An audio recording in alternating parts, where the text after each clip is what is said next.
Hi friends, எல்லோரும் எப்படி இருக்கீங்க? எல்லோரும் குரூப் 2 எக்ஸாம் எழுதிருப்பீங்க. சிலவங்க கண்டிப்பாக வேலை கிடைக்கும்ன்றிருப்பீங்க, சிலவங்க வேலை கிடைக்காது, நெக்ஸ்ட்டு டெஸ்ட்டு பார்க்கணும் அந்த மாதிரி சொல்லி ஃபீல் பண்ணிகிட்ருப்பீங்க. எதுக்குமே தயங்காதீங்க, அடுத்த டெஸ்ட்டை நோக்கி போயிட்டே இருங்க. கவர்மெண்ட் எக்ஸாம் வாங்கி ஒரு டெஸ்ட்டில் வேலைக்கு போனவங்களும் சந்தோஷமாக இருக்காங்க. நம்மளால் சொல்ல முடியாது. நம்ம இப்போ படக்கூடிய கஷ்டம் நம்மளுக்கு வேலைக்கு போன பிறகும் கிடைக்கலாம். அப்படிங்கும் பட்சத்தில் நம்ம எல்லாத்துக்குமே ப்ரிப்பேராக இருக்கிறது தான் நல்லது. இப்போ வேலையை பற்றி ரொம்ப பெரிய எக்ஸ்பெக்டேஷன் வச்சுட்டு வேலைக்கு போனால் அப்படி இருக்கலாம் இப்படி இருக்கலாம் அப்படிலாம் நினச்சிட்டு கடைசியில் வேலைக்கு போன பிறகு வேலையினால் கஷ்டப்பட்டோம்னா அதுவும் நம்மளுக்கு தோல்விங்க மாதிரி தான் இருக்கும். நம்ம வேலை படிக்கும் போச்சுலேயும் கொஞ்சம் நல்ல வேலை எடுத்துட்டோன்னா நல்லது. நம்ம நல்ல மார்க்கில் போனோம்னா நல்ல வேலை கிடைக்கும். நம்ம அடுத்த டெஸ்ட்டுக்கும் விடாமல் நம்ம ப்ரிப்பேர் பண்ணுவோம். எத்தனை தோல்வி பார்த்தாலும் துவண்டு போவதில்லை அப்படின்னு நினச்சிட்டு நம்ம பாட்டுக்கு ஸ்கிப் ஆகி போயிடுவோம். ஏன்னா ஒரு தோல்வியிலே நம்ம இருந்துட்டோன்னா வாழ்க்கையில் உள்ள வெற்றிங்கிறதை நம்ம பார்க்காமலே போயிடுவோம். இதை விட்டு ஸ்கிப் ஆயிடுவோம் அப்படின்னு நினச்சோன்னா அந்தால நம்மளுக்கு மோட்டிவ் இல்லாமல் சரி ஓகே நம்ம லைஃப் போன போக்கில் போவோம். வீட்டில் உள்ளவங்க சப்போர்ட் இருந்தால் கண்டிப்பாக நம்ம அடுத்ததை அச்சீவ் பண்ண முடியும்.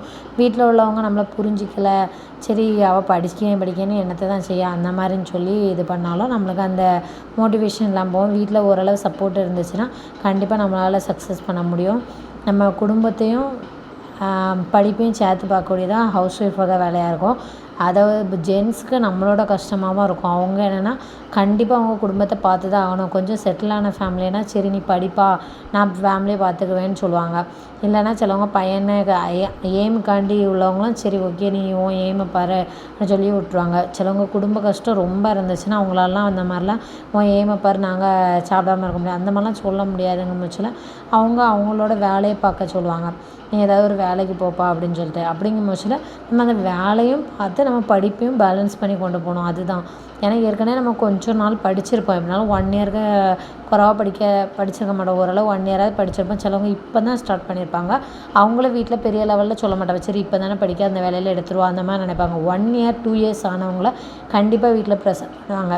3 இயர்ஸ் 4 இயர்ஸ் ஆகிட்டுனா ரொம்ப ப்ரெஷர் பண்ணுவாங்க. அப்படிங்கும் பட்சத்தில் நம்ம எல்லாத்தையும் கடந்து தான் வரணும். ஒவ்வொன்றையும் கடந்து போவதான வாழ்க்கை. அதனால் இப்போ அடுத்தது குரூப் 2க்கு படிக்கிறதுக்கு நம்ம ஸ்டார்ட் பண்ணிடுவோம். நான் 2-3 நாளாக நானே நாளே சொன்னேன் அடுத்த நாள் படிக்க ஆரம்பிக்கணும்னு. ஆனால் கோயில் கூட விசிச வீடு மாதிரி நம்ம எக்ஸாம் முடித்தோன்னே அடுத்த டெஸ்ட்டுக்கு எடுக்கணுங்க பட்சத்தில் என்னடா வாழ்க்கை இது அப்படிங்கிற மாதிரியும் சில நேரம் தோணும். அப்படிலாம் தோணி எல்லாம் கடந்து போய் தான் அடுத்த எக்ஸாமுக்கு படிக்க இருக்குது. எல்லோரும் ஒரு எக்ஸாம் ஃபெயில் ஆனே சரி போனால் போட்டு அப்படிலாம் தட்டி விட்டுட்டு போகிறவங்க ரொம்ப கம்மி தான். படித்தவங்க உண்மையாக நம்ம எக்ஸாமுக்காண்டி படிச்சுட்ருக்கவங்களுக்கு தெரியும் ஒவ்வொரு டெஸ்ட்டோட ஃபெயில் ஆகும் போச்சுலாம் எவ்வளோ கஷ்டப்படுவாங்கிறது கண்டிப்பாக எல்லாருக்குமே தெரிஞ்ச விஷயந்தான். ஆனால் துவண்டு போகாதீங்க. அடுத்த எக்ஸாமான குரூப் 2 வருது. நம்ம அதுக்கு கண்டிப்பாக வெற்றி பெறணும் அப்படின்னு சொல்லிட்டு நல்லா படிக்க ஆரம்பிங்க. இப்போ என்னென்னா நான் எத்தனை நாள் இருக்குன்னு பார்த்தீங்கன்னா இப்போ செப்டம்பரில் 25ஆம் தேதி வரை தான் கணக்கு வச்சுருக்கேன். இன்னையிலேருந்து கணக்கு எடுத்திருக்கேன். இன்னையில் மீன்ஸ் 13ஆம் தேதியிலேருந்து ஸ்டார்ட் ஆகுது. கிட்டத்தட்ட ஒரு 104 நாள் வேணால் மிஞ்சி போனால் ஒரு 108 நாள். அவங்க சொன்னது 29ஆம் தேதி எக்ஸாம் வர மாதிரி சொல்லியிருக்காங்க. நம்ம ஒரு 104 நாள் ஒரு 100 நாள் இருக்குதுன்னு வச்சுக்கிடுவோமே. நம்ம எப்படிலாம் படிக்கலாம் அப்படின்னா சிலவங்க ஸ்கூல் புக் வைஸாக படிப்பாங்க. ஓல்டு புக்கு நியூ புக்கு அதெல்லாம் படிக்கணும். அதுக்கப்புறம் என்னென்னா சிலவங்க டாபிக் வைஸாகவும் படிப்பாங்க. அப்படிங்கும் பட்சம் டாபிக் வைஸ் ஆரம்பிச்சாலும் எல்லா டாப்பிக்கும் எடுத்து படிப்போம். ஸ்கூல் புக்கில் எக்ஸ்ட்ரா உள்ளெல்லாம் படிக்க வேண்டாம், அந்த மாதிரி ஸ்கிப் பண்ணலாம். ஆனால் சில இது ஸ்கூல் புக்கில் இருக்குதுன்னு சொல்லி டாப்பிக்கில் இல்லைனாலும் கேட்டா என்ன பண்ண முடியும்? அதனால் 6th to 12th உள்ள புக்கை கம்ப்ளீட்டாக படிச்சிருங்க. 10th வரை தான் வரும். அந்த மாதிரி லிமிட்டேஷன்லாம் இப்போ இல்லாமல் போயிட்டு 12th வரை நம்ம படித்து தான் ஆகணும். அதுவும் 12th ஃபஸ்ட்டு சிறப்பு தமிழ் புக்கு இருந்துச்சு. அதிலருந்தும் கொஷின் கேட்குறாங்க. அப்படிங்கிற பட்சத்தில் நம்ம எல்லாமே கவர் பண்ணி தான் படித்து ஆக வேண்டியிருக்கு. ஓல்டு கொஷினும் பார்த்தோன்னா கொஞ்சம் ஓரளவு ஐடியா கிடைக்குமா இருக்கும். அப்புறம் மேக்ஸ் பார்க்கணும். சோசியலில் நிறைய டாபிக் இருக்குது, எல்லாமே பார்க்கணும். படிச்சுட்டு இருக்கவங்களுக்கு ஓரளவு தெரியும். நான் எந்த மாதிரி ஷெட்யூல் போட்டு படிக்கேன் அதெல்லாம் நம்மளால் ஷெட்யூல் போட்டு அதை ஃபாலோ பண்ண முடியுமா? அதெல்லாம் ரேர் தான். ஏதாவது ஒரு டெஸ்ட் பேஜோ இல்லைனா ஃப்ரீ டெஸ்ட் பேஜ் கிறிஸ்டோபா அகாடமியில் கூட அனௌன்ஸ் பண்ணியிருக்காங்க 3 நாளைக்குள்ளே ஜாயின் பண்ண சொல்லி. உங்களுக்கு ரூபா கொடுத்து படிக்க முடியலன்னா அவங்க அகாடமியில் டெஸ்ட் பேஜில் ஜாயின் பண்ணி படிங்க. 5 நாளைக்கு ஒருக்கா டெஸ்ட்டு பிளான்லாம் நல்லா இருந்துச்சு. அவங்க PDF கொடுத்தாங்கன்னா அதை வச்சு ஒரு வீடியோ போடலான்னு நினச்சேன். ஆனால் அவங்க PDF கொடுக்கல. நான் முடிஞ்சால் அவங்க PDF கொடுத்த பிறகு வீடியோ போடுறேன். இப்போ என்னென்னா இதான் பேசிக்காக நம்மளுக்கு கண்டிப்பாக maths, social, science, current affairs எல்லாமே நம்ம படித்து தான் ஆகணும். ஏன்னா எதையுமே ஸ்கிப் பண்ண மாதிரில. கரண்ட் அஃபேர்ஸில் போன வாட்டிலாம் 14 கொஷின் கேட்டுட்டேன் இப்போ குரூப் 4ல். இந்த வாட்டி 2 கொஷினும் கேட்கலாம், 1 கொஷின் கேட்கலாம். ஆனால் நம்ம கேட்டனால நம்ம படித்து தான் ஆகணும். எப்படினாலும் ஒரு வேளை 20 கொஷின் கேட்டுட்டா அந்த மாதிரி மைண்ட் செட் வரணும். அதனால் எதையுமே ஸ்கிப் பண்ண வழி இல்லை. ஆனால் டார்கெட் ஒரு 150 அந்த மாதிரிலாம் வச்சு படிக்கிற அளவுக்கு இப்போ இல்லை. ஏன்னா வேக்கன்சி கம்மி, படிக்க நாலேஜ் உள்ளவங்க நிறைய ஆகிட்டாங்க. அப்படிங்கும் பட்சத்தில் நம்ம கட் ஆஃப் கூடுதல் போட்டால் மட்டும்தான் நம்ம ப்ரிலிமினரியே பாஸ் ஆக முடியும். போன வாட்டி 135 எடுத்தாலே போயிடலாம் அந்த மாதிரிலாம் சொல்லிட்டு இருந்தாங்க. ஆனால் கடைசியில் பார்த்தா 147, 48, 150 அந்த மாதிரி போயிட்டு, அதனால் நம்ம கட் ஆஃப் இது எவ்வளோ எடுக்கும் அப்படிங்கிறத நம்ம கண்டுபிடிக்கவே முடியாது. அதனால் தயவுசெய்து நம்ம சேஃப் ஸோனில் இருக்கோம்னா கொஞ்சம் நல்லா படிக்கிறது தான் நல்லது. எதையுமே ஸ்கிப் பண்ணாமல் ஓரளவு இம்பார்ட்டன்ட் லெசனையாவது படித்து முடிச்சுட்டு, இல்லைன்னா எல்லா லெசனும் ஃபுல்லாக படிக்க முடியலனாலும் மெயினாக உள்ள லெசனை ஃபுல்லாக படிச்சுட்டு மிச்சம் உள்ளதில் கொஞ்சம் இம்பார்ட்டன்ட் லெசன் மட்டும் பார்த்து விட்டுட்டோன்னா நம்மளுக்கு கொஞ்சம் சேஃபாக இருக்கும். ஏன்னா அதுலேருந்து ஏதாவது 1-2 கொஸ்டின் வந்தால் கூட, ஏன்னா 75 கொஸ்டினில் சயின்ஸ் போக ஒவ்வொரு படமும் ஒதுக்கி மொத்தத்தில் ஒரு 50-55 கொஸ்டின் சோசியல்லேருந்து கேட்டாங்கன்னா எந்த புக்கிலேருந்து கேட்காம நம்மளால் கண்டுபிடிக்க முடியாது. அதனால் நம்ம எல்லாமே படித்து தான் ஆகணும். நம்ம இனி இவ்வளோ நாள் சரி ஓகே நெக்ஸ்ட்டு பார்த்துக்கலாம் நினச்சாலும் இதை தவிர நெக்ஸ்ட்டு பார்க்குறதுக்கு வேறு எதுவுமே இல்லை குரூப் 2 தவிர. அதனால் தயவுசெய்து குரூப் 2க்கு இருந்து படிக்க ஆரம்பிப்போம். என்னால் முடிஞ்சால் சின்ன சின்ன டிப்ஸ் நான் கொடுக்குறேன். ஏன்னா நான் படிக்கிறதுக்கே நம்ம டைம் சரியாக போயிடும்ல, வீட்டில் உள்ள வேலைலாம் பார்த்துட்டு. அதனால் டிப்ஸ் எல்லாம் கொடுக்க முடிஞ்சால் நான் கண்டிப்பாக கொடுக்குறேன். நீங்கள் பார்ப்பீங்களான்னா கமெண்ட் பண்ணுங்கள், நான் கொடுக்குறேன். சிலவங்களாம் பார்க்கவே மாட்டாங்க, வியூஸும் போகாது. அப்படி முடிச்சாலும் நம்ம யாருக்கண்டா கொடுக்கும் அப்படின்னு இருக்கோம். ஆனால் ஒரு வியூவாக இருந்தாலும் நம்மளை நம்பி ஒருத்தங்க இருக்காங்களே அப்படிங்கிறதுக்காண்டி தான் நம்ம வீடியோஸ் போடுறது. சரி ஓகே, இதை ஃபாலோ பண்ணி படிச்சுக்கோங்க. கிறிஸ்டோபா அகாடமி உள்ள டெஸ்ட்டு நல்லாயிருக்கும்னு நினைக்கிறேன். அதுக்கு பிடிஎஃப் போட்டாங்கன்னா அதை வச்சு வீடியோ போடுறேன். இன்னும் 100 நாள் தான் நம்ம கையில் இருக்குது. 100 நாளைக்குள்ளே நம்ம எல்லா சப்ஜெக்ட்டும் முடிக்கணும்.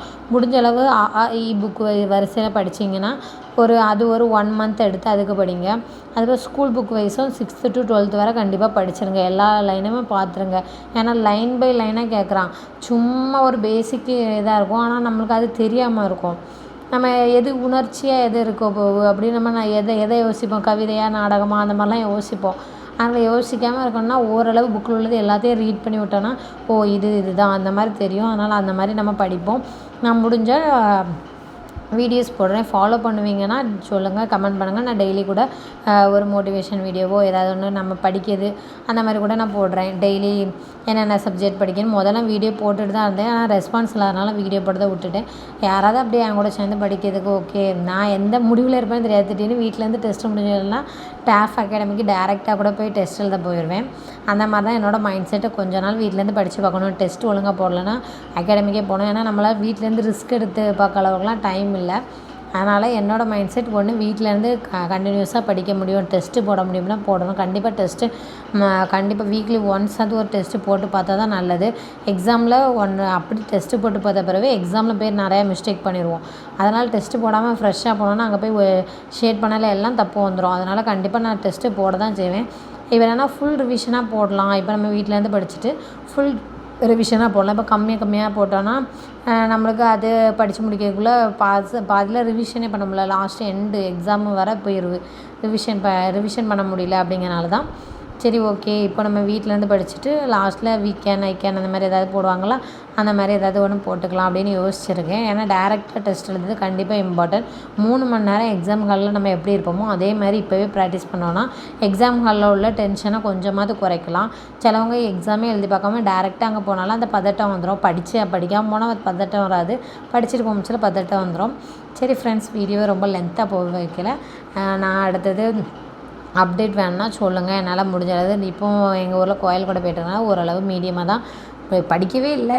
நாளைக்கு தான் படிக்கணும்னு நினச்சிருக்கேன். அதுவும் படிக்க முடியுமான்னு தெரில. நான் அப்புறம் வீடியோஸ் போட ஆரம்பிச்சிட்டேன். அந்த கிறிஸ்டோபா அகாடமி வேணால் அமௌண்ட் இல்லாதவங்க அதை ஃபாலோ பண்ணி படிங்க. தேங்க்யூ. இந்த வீடியோ பிடிச்சா லைக் பண்ணுங்கள், ஷேர் பண்ணுங்கள், மறந்துடாமல் சப்ஸ்கிரைப் பண்ணுங்கள். தேங்க்யூ.